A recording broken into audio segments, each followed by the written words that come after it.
બાવડા circle નજીક 15 ફૂટનો એક મોટો ભૂવો પડ્યો અને ભૂવો પડાને 15 દિવસ થઈ ગયા છતાં પરિસ્થિતિ યથાવત છે। ધીમી ગતિએ ચાલતી કામગીરીને કારણે લોકો છે પરેશાન। ટ્રાફિક જામ થતાં લોકોના સમયનો થઈ રહ્યો છે વેડફાટ। મેયરે 5 દિવસમાં કામગીરી પૂર્ણ કરવાના આપ્યા હતા આદેશ। તંત્ર દ્વારા કામગીરી સોંપાયા બાદ નિરીક્ષણનો અભાવ છે। મેયરે આદેશ આપ્યા બાદ કામગીરીનું નિરીક્ષણ નહીં કરતા લાલિયાવાડી ચાલતી હોવાની ફરિયાદ થઈ છે। શ્રીનગરથી આખું ફરીને જઈએ તો 1 કિલોમીટરનો રન થાય છે, એટલે અમે આ લોકો રોંગ સાઈડમાં થોડું શોર્ટકટ કાપીએ છીએ।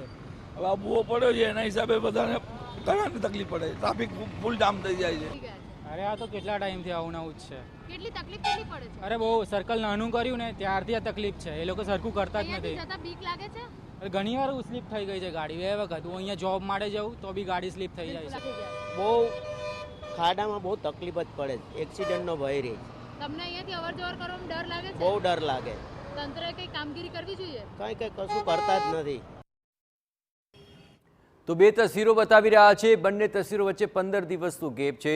23 જુલાઈએ જ્યાં મોટો ભૂવો પડ્યો, 5 દિવસની કામગીરી આટોપી લેવાની હતી, પરંતુ 15 દિવસ થઈ ગયા છતાં પણ આ 15 ફૂટ મોટો ભૂવો તેને પુરાણનું કામ પૂરું નથી કરવામાં આવ્યું। સીધી રીતે તેમાં નિરીક્ષણનો અભાવ છે। કામગીરી ધીમી ગતિએ ચાલી રહી છે અને તેને કારણે લોકોને ભારે પરેશાની છે।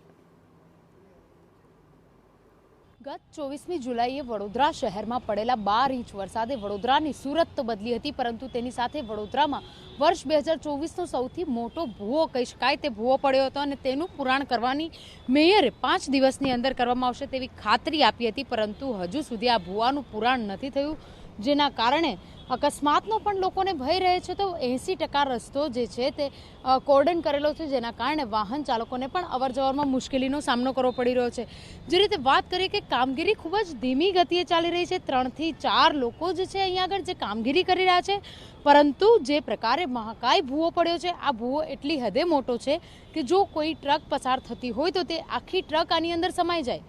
મહાનગરપાલિકા દ્વારા જે કોન્ટ્રાક્ટરની કામગીરી હતી તેને નોટિસ ફટકારવામાં આવી હતી, તેના પર વિરુદ્ધ કાર્યવાહીની વાત કરી હતી, પરંતુ 5 દિવસની અંદર જે ભૂવો પૂરવાની વાત હતી તે વાતને લઈને મેયર દ્વારા કહેવામાં આવ્યું હતું કે 5 દિવસની અંદર ભૂવો પુરાઈ જશે, પરંતુ મેયરને બતાવવાનો પ્રયત્ન કરીશું કે મેયર તમારા વડોદરા શહેરના નગરજનો આ મુશ્કેલીમાંથી પસાર થઈ રહ્યા છે અને 5 દિવસના બદલે આજે 15 દિવસ પૂરા થવા આવ્યા, તેમ છતાં હજુ પણ આ મહાકાય ભૂવાનું કોઈ નિરાકરણ નથી આવ્યું, જેના લીધે વડોદરાના નગરજનો પરેશાનીમાં મુકાયા છે। ત્યારે તમે બહાર નીકળી આ કામગીરી વહેલી તકે પૂર્ણ થાય તેવું જોશો તો કદાચ વડોદરાના નગરજનોને થોડો રાહતનો શ્વાસ અનુભવી શકશે। કેમેરા પર્સન રોહિત ગોયલ સાથે અંજલિ ઓઝા, TV9।